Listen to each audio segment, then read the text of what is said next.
Assalamualaikum warahmatullahi wabarakatuh. Bismillahirrahmanirrahim. Alhamdulillahi rabbil alamin. Segala puji bagi Allah, Tuhan semesta alam. Dialah yang menciptakan langit dan bumi, yang mengatur segala urusan makhluknya dengan hikmah yang tiada tara. Dan dialah Allah yang maha pengasih serta maha penyayang, yang mengutus sosok manusia mulia Rasulullah Muhammad SAW sebagai rahmat bagi seluruh alam. Rasul yang dengan kesabarannya telah membimbing umat manusia menuju cahaya iman dan Islam. Sholawat serta salam senantiasa tercurah kepada Nabi dan Rasul terakhir penutup para Nabi dan Rasul, Rasulullah Muhammad SAW, beserta keluarganya, sahabatnya, dan siapapun yang mengikuti jalan kebenarannya hingga akhir zaman. Tak henti kita selalu berharap dalam doa, semoga Allah Subhanahu wa Ta'ala senantiasa melimpahkan rahmatnya kepada kita semua, memberikan kemudahan dalam segala urusan, serta menjadikan setiap langkah kita penuh berkah dan ridhanya.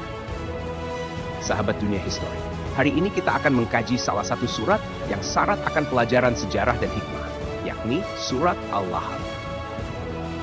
Surat ini adalah sebuah peringatan yang Allah Subhanahu wa Ta'ala turunkan untuk Abu Lahab, salah satu musuh utama dakwah Rasulullah SAW di awal-awal penyebaran Islam. Surat Al-Lahab atau dikenal juga dengan nama surat Al-Masad adalah surat ke-111 dalam Al-Quran yang terdiri dari 5 ayat. Surat ini diturunkan di Makkah, termasuk dalam kategori surat Makkiyah, dan menjadi salah satu surat yang sangat penting dalam sejarah awal dakwah Nabi Muhammad SAW. Surat ini diturunkan sebagai respon atas penentangan keras Abu Lahab, paman Rasulullah SAW, terhadap dakwah Islam. Dalam surat ini, Allah Subhanahu wa Ta'ala secara khusus mencela dan mengutuk Abu Lahab beserta istrinya, Ummu Jamil, karena permusuhan mereka yang begitu nyata terhadap Nabi Muhammad SAW dan risalah yang dibawa beliau. Latar belakang historis. Menurut para ahli sejarah dan ulama tafsir, seperti Ibnu Katsir, As-Suyuti, dan Al-Qurtubi, latar belakang turunnya surat Al-Lahab berkaitan erat dengan salah satu peristiwa penting dalam sejarah dakwah Rasulullah SAW, yaitu saat beliau diperintahkan oleh Allah Subhanahu wa Ta'ala untuk mulai berdakwah secara terbuka kepada masyarakat Quraisy. Dalam fase ini, Nabi Muhammad SAW mendapat perintah Allah untuk menyampaikan ajaran Islam tidak hanya kepada kerabat dekatnya, tetapi juga kepada seluruh penduduk Makkah. Nabi Muhammad SAW yang sebelumnya menyampaikan risalah secara sembunyi-sembunyi selama sekitar 3 tahun, kemudian naik ke Bukit Syafa untuk mengumpulkan kaum Quraisy dan menyerukan dakwahnya secara terbuka. Di dalam sebuah hadis Al-Bukhari diriwayatkan oleh Ibnu Abbas radhiyallahu anhu. An Ibni Abbas qala, "Lamma nazalat wa anzir 'ashiratakal aqrabin." Sa'ida an-nabiy sallallahu alayhi wa sallam 'ala as-safa. Faja'ala yunadi, "Ya bani Fihr, ya bani Adi, li butun Quraish hatta ijtama'u." Faja'ala ar-rajul idza lam yastati' أن يخرج أرسل رسولا لينظر ما هو فجاء أبو لهب وقريش فقال أرأيتم لو أخبرتكم أن خيلا بوادي تريد أن تغير عليكم أكنتم مصدقي؟ قالوا نعم ما جربنا عليك إلا صدقا قال فإني نذير لكم بين يدي عذاب شديد. فقال أبو لهب تبا لك ألهذا جمعتنا؟ فنزلت تبت يدا أبي لهب وتب. Dari Ibnu Abbas radhiyallahu anhuma, ia berkata, ketika turun firman Allah dan berilah peringatan kepada kerabat-kerabatmu yang terdekat, Nabi SAW naik ke Bukit Syafa, lalu mulai memanggil, wahai Bani Fihr, wahai Bani Adi, untuk mengumpulkan semua kelompok dari Quraisy. Maka orang-orang yang tidak bisa datang mengirim utusan untuk melihat apa yang terjadi. Kemudian datanglah Abu Lahab dan orang-orang Quraisy. Nabi SAW bersabda, "Bagaimana pendapat kalian jika aku katakan bahwa ada pasukan berkuda di lembah yang hendak menyerang kalian? Apakah kalian akan mempercayaiku?" Mereka menjawab, "Ya, kami tidak pernah mendapati engkau berdusta." Beliau SAW berkata, Sesungguhnya aku adalah pemberi peringatan kepada kalian di hadapan azab yang pedih. Lalu Abu Lahab berkata, celaka engkau. Apakah hanya untuk ini engkau mengumpulkan kami? Maka turunlah firman Allah, binasalah kedua tangan Abu Lahab dan benar-benar binasa dia. Hadis ini menunjukkan bagaimana Abu Lahab langsung merespons dakwah Rasulullah SAW dengan kebencian dan penghinaan, yang kemudian memicu turunnya surat Al-Lahab sebagai bentuk kecaman Allah Subhanahu wa Ta'ala atas sikap permusuhan Abu Lahab terhadap Rasulullah SAW. Menurut Ibnu Katsir, Abu Lahab merupakan salah satu tokoh Quraisy yang paling keras menentang dakwah Nabi Muhammad SAW. Walaupun ia adalah paman Nabi SAW, status hubungan darah tidak membuatnya bersimpati kepada ajaran Islam. Sebaliknya, ia menjadi musuh utama, terutama karena kebanggaannya terhadap status sosialnya sebagai salah satu orang terpandang di Makkah. Ibnu Katsir juga menjelaskan bahwa Abu Lahab selalu berusaha merendahkan Rasulullah SAW di hadapan kaumnya. Diriwayatkan dari Ibnu Abbas radhiyallahu anhuma, Ani Ibni Abbas qala, كان أبو لهب يتبع النبي صلى الله عليه وسلم في مواطنه التي يدعو فيها الناس إلى الله عز وجل ويقول لا تطيعوه فإنه كذاب. Diriwayatkan dari Ibnu Abbas radhiyallahu anhuma, ia berkata, Abu Lahab selalu mengikuti Nabi sallallahu alaihi wasallam di tempat-tempat beliau menyeru manusia kepada Allah. Ia berkata, jangan taati dia, sesungguhnya dia adalah pendusta. Selain itu, istrinya Ummu Jamil binti Harb, yang juga merupakan saudara perempuan dari Abu Sufyan, turut berperan aktif dalam menyebarkan fitnah dan kebencian terhadap Nabi Shallallahu Alaihi Wasallam. Dalam sejarah, Ummu Jamil dikenal sebagai salah satu perempuan yang paling berpengaruh dalam menyebarkan propaganda buruk tentang Rasulullah Shallallahu Alaihi Wasallam. Bahkan diceritakan juga bahwa dia sering meletakkan duri-duri di jalan yang dilalui oleh Nabi Shallallahu Alaihi Wasallam untuk menyakiti beliau. Dan tindakan ini diabadikan dalam ayat Al-Quran dengan sebutan pembawa kayu bakar, hammalatul hatab. Seperti di dalam sebuah hadits yang diriwayatkan oleh Aisyah radhiyallahu anha. An Aisyah radhiyallahu anha qalat, kanat Ummu Jamil imra'atu Abi Lahab tahmilu ash-shawka wal hatab وتضعه في طريق رسول الله صلى الله عليه وسلم فنزل قوله تعالى وامرأته حمالة الحطب. Dari Aisyah radhiyallahu anha, ia berkata, Ummu Jamil, istri Abu Lahab, biasa membawa kayu berduri dan menaruhnya di jalan yang dilalui Rasulullah sallallahu alaihi wasallam. Maka turunlah firman Allah, dan istrinya pembawa kayu bakar. Setelah memahami sebab-sebab turunnya, mari kita lanjutkan dengan penafsiran surat ini menurut para ulama. Ayat 1. Tabbat yada Abi Lahab wa tabba. Binasalah kedua tangan Abu Lahab dan benar-benar dia telah binasa. Ibnu Katsir dalam tafsir Al-Quran Azim menjelaskan bahwa frasa tabbat mengandung dua makna. Pertama, sebagai doa kehancuran terhadap Abu Lahab. Dan kedua, sebagai pernyataan fakta bahwa dia benar-benar akan binasa. Nama Abu Lahab yang berarti bapak dari nyala api, sesuai dengan kehinaan yang akan diterimanya di neraka. Ibnu Katsir menyoroti konteks sejarah ketika Abu Lahab terang-terangan menolak dakwah Nabi Muhammad, bahkan menyakiti beliau secara fisik dan verbal. Kehancuran kedua tangannya adalah simbol dari kegagalan total dalam semua usahanya untuk menentang Islam. Dalam fi tafsir ayat Al-Akhlaq fi Al-Quran, Al-Ghazali menekankan bahwa ayat ini bukan sekadar kutukan untuk Abu Lahab, tetapi juga representasi simbolis dari kekuatan yang memusuhi kebenaran. Abu Lahab, meskipun memiliki hubungan darah dengan Nabi, menunjukkan bagaimana kedekatan keluarga tidak berarti apa-apa jika iman tidak ada. Frasa ini adalah pengingat bahwa kekuatan dan pengaruh duniawi tidak akan menyelamatkan seseorang dari kehancuran yang pasti jika digunakan untuk melawan kebenaran. Sayyid Qutb dalam Fizilal Al-Quran melihat ayat ini sebagai manifestasi langsung dari keadilan Allah. Dia menekankan bahwa frasa tabat adalah kecaman abadi terhadap setiap kekuatan tirani. Dalam konteks ini, Abu Lahab menjadi contoh dari keangkuhan yang berujung kehancuran. Sayyid Qutb juga menyoroti gaya bahasa Al-Quran yang penuh ironi, di mana nama Abu Lahab yang berarti nyala api justru menjadi pertanda neraka yang menantinya. Ayat 2. Ma aghna anhu maluhu wa ma kasaba. Tidak berguna baginya hartanya dan apa yang ia usahakan. Ibnu Katsir menafsirkan bahwa harta dan usaha Abu Lahab, termasuk anak-anak dan keturunannya, tidak dapat menyelamatkannya dari azab Allah. Penafsiran frasa makasab memiliki dua dimensi. Pertama, merujuk pada harta yang ia peroleh melalui usaha, dan kedua, merujuk pada anak-anaknya yang ia banggakan.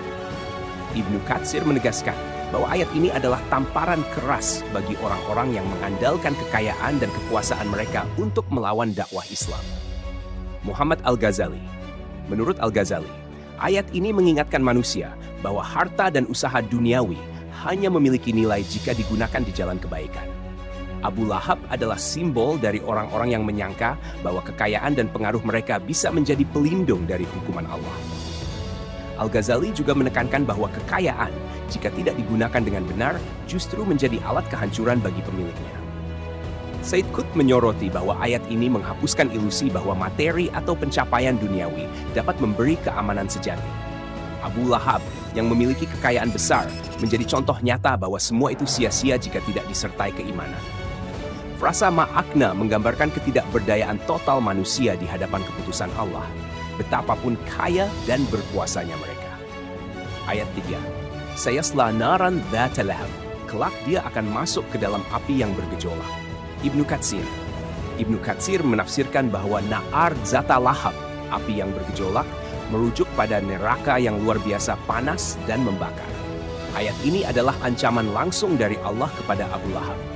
Ibnu Katsir juga menjelaskan bahwa balasan ini sangat sesuai dengan perbuatannya karena dia aktif memusuhi Rasulullah dan dakwah Islam. Muhammad Al-Ghazali menekankan bahwa api yang bergejolak ini adalah cerminan dari dosa-dosa Abu Lahab yang penuh hasrat kebencian terhadap Islam. Ia mengaitkan ayat ini dengan keadilan Allah, di mana bentuk hukuman disesuaikan dengan sifat dosa yang dilakukan. Abu Lahab yang namanya berarti nyala api, justru akan dibakar oleh api tersebut di akhirat. Said Qutb menggambarkan ayat ini sebagai gambaran hukuman yang nyata dan personal. Api yang disebutkan dalam ayat ini bukan hanya simbolis, tetapi menunjukkan siksa yang berkelanjutan. Said Qutb menyoroti bahwa Abu Lahab menjadi ikon bagi semua bentuk kekuatan yang menggunakan kejahatan untuk menentang kebenaran. Ayat 4, wa imra'atuhu hammalatal hatab, dan begitu pula istrinya pembawa kayu bakar. Ibnu Katsir menjelaskan bahwa istri Abu Lahab, Ummu Jamil, disebut sebagai hamalat al-hatab karena dua makna utama. Satu, makna harfiah, bahwa Ummu Jamil akan membawa kayu bakar ke neraka untuk menambah bahan bakar azab bagi dirinya dan suaminya. Ini adalah bentuk penghinaan yang selaras dengan kesombongan dan permusuhannya terhadap Nabi Muhammad. Makna kiasan, bahwa ia dikenal menyebarkan fitnah, berita bohong, dan provokasi untuk merusak citra Rasulullah. Aktivitasnya yang mendukung permusuhan terhadap Islam diibaratkan seperti seseorang yang membawa kayu bakar untuk menyalakan api kebencian. Muhammad Al-Ghazali.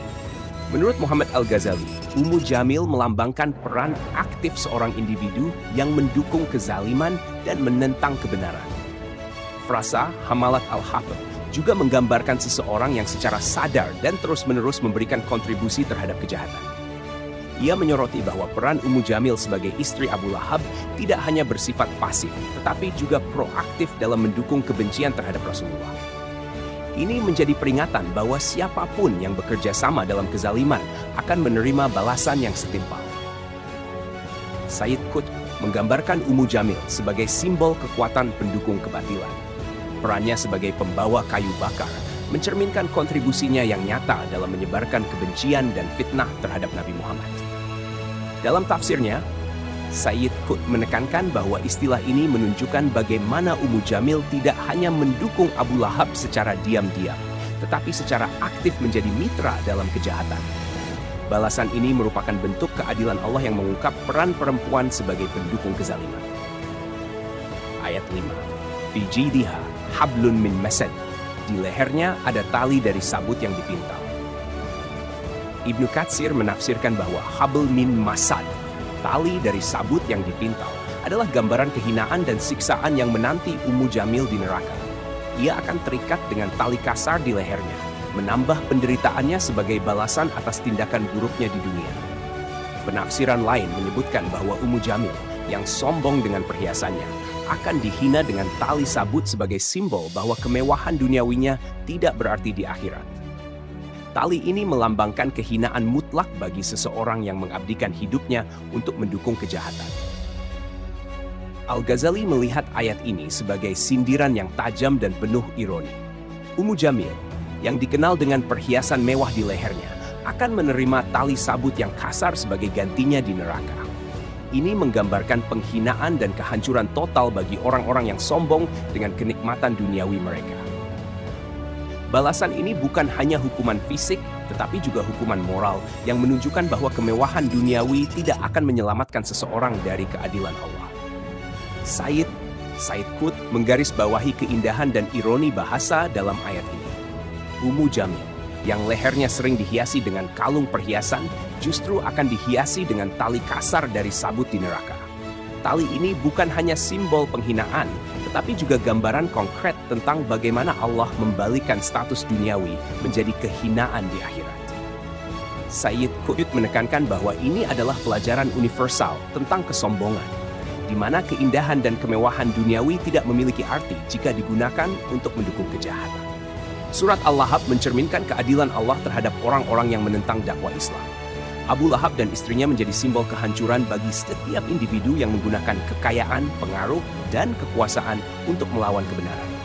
Tafsir dari Ibnu Katsir, Syekh Al-Ghazali, dan Said Qutb menyoroti sisi sejarah, simbolisme, dan pelajaran moral dari surat ini, memperingatkan umat manusia bahwa segala bentuk penentangan terhadap risalah Allah pasti akan berakhir dengan kehancuran. Keutamaan membaca surat Al-Lahab. Walaupun surat ini tampaknya mengutuk Abu Lahab, namun membacanya juga membawa manfaat besar. Para ulama seperti Al-Qadi Iyad menyebutkan bahwa membaca surat ini sebagai bentuk pengingat akan keadilan Allah Subhanahu wa Ta'ala dan penghancuran bagi musuh-musuhnya, akan melindungi pembacanya dari kesombongan dan permusuhan dengan sesama manusia. Surat ini menjadi peringatan bagi semua orang bahwa status sosial, kekayaan, dan hubungan darah tidak akan berguna di hadapan Allah jika seseorang tidak beriman dan menentang kebenaran. Para ulama klasik dan kontemporer sepakat bahwa pesan surat ini adalah pembelajaran bagi seluruh umat manusia tentang pentingnya mengikuti jalan yang benar dan tidak menentang ajaran Allah Subhanahu wa Ta'ala dan Rasul-Nya. Sebagai renungan, marilah kita renungkan nasihat dari para ulama yang akan memperkuat keimanan dan ketaatan kita kepada Allah. Ibnu Qayyim berkata, setiap orang yang menentang kebenaran dengan kesombongan, akhirnya dia akan tersungkur dalam kehinaan yang abadi. Imam Al-Ghazali mengingatkan, hidup di dunia adalah persiapan bagi kehidupan akhirat. Jangan biarkan kesenangan duniawi membutakan hatimu dari tujuan sejati. Al-Fudail bin Iyad berkata, barang siapa yang menyibukkan diri dengan aib orang lain, maka dia akan buta terhadap aib dirinya sendiri. Imam Malik pernah berkata, barang siapa yang menentang kebenaran, meskipun ia tahu bahwa itu adalah kebenaran, ia hanyalah menipu dirinya sendiri. Imam Asy-Syafi'i berkata, jangan pernah merasa aman dari azab Allah hanya karena kebaikan yang telah kau lakukan. Sebab sesungguhnya manusia tidak tahu dengan pasti bagaimana akhir hidupnya. Sufyan mengingatkan, barang siapa yang menyibukkan dirinya dengan hal-hal yang sia-sia, maka hal-hal yang berharga akan luput darinya. Semoga kisah turunnya surat Al-Lahab ini, serta tafsir dan keutamaannya, memberikan kita pemahaman yang lebih mendalam tentang pentingnya ketundukan kepada Allah dan menjauhkan diri dari kesombongan. Subhanakallahumma wa bihamdika, asyhadu an la ilaha illa anta, astaghfiruka wa atubu ilaik. Wassalamualaikum warahmatullahi wabarakatuh.